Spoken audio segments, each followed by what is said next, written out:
కషాయం చేసుకోవడానికి కావలసిన పదార్థాలు ఏంటంటే చిన్న అల్లం ముక్క, లవంగాలు, మిరియాలు, అలాగే చిన్న బెల్లం ముక్క, పసుపు, తులసి ఆకులు. ఇప్పుడు మనం వీటిని ఏం చేయాలంటే ఈ అల్లాన్ని దంచుకోవాలి, వీటిని కూడా దంచుకోవాలి. ఈ బెల్లం ముక్కని పొడి చేసి వీటన్నింటినీ మనం పొడి చేసి తర్వాత ఏం చేయాలో చెప్తాను.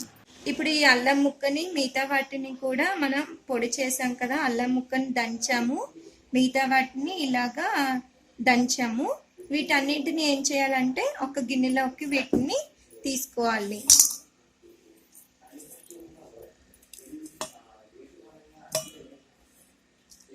వీటన్నింటిని ఒక గిన్నెలోకి తీసుకుని ఒక గ్లాసు నీళ్లు ఇందులో పోసుకుని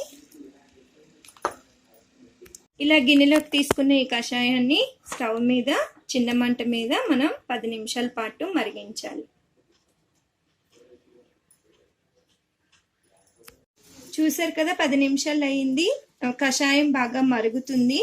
ఇలా బాగా మరిగిన కషాయాన్ని ఇప్పుడు మనం గ్యాస్ ఆఫ్ చేసుకోవాలి. ఇలా తయారైన కషాయాన్ని మనం వడకట్టుకోవాలి.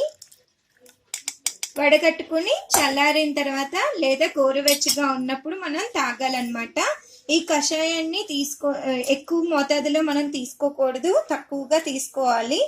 అయితే ఇది చిన్న పెద్ద ఎవరైనా తాగొచ్చు. ఎక్కువగా తాగితేనే అన్నమాట మన ఒంట్లో వేడి అనేది పెరుగుతుంది. కాబట్టి దీన్ని లిమిటెడ్గా తీసుకోవాలి. ఇది తాగడం వల్ల మనకి జలుబు, దగ్గు అనేవి చాలా వరకు కంట్రోల్ అవుతాయి అన్నమాట.